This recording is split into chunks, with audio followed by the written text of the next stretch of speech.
Hi，我係二玲，今日煮黑松露煎鮑魚。今日嘅鮑魚120蚊一斤，好大隻，揀咗5隻，125蚊。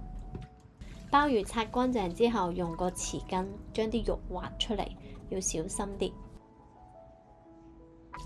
搣咗啲內臟同埋嘴。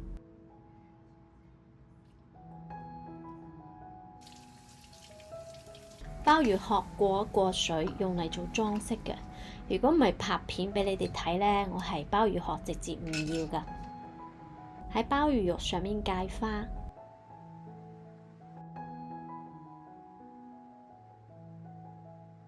用廚子抹乾水分。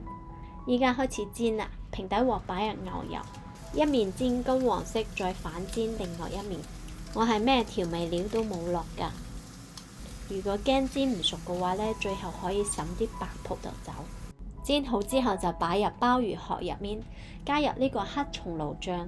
呢個醬拎嚟炒蛋都好好味㗎。你睇下擺盤之後，呢一隻喺餐廳食都要125蚊吧？依家喺屋企食呢一碟先125蚊，簡直超抵。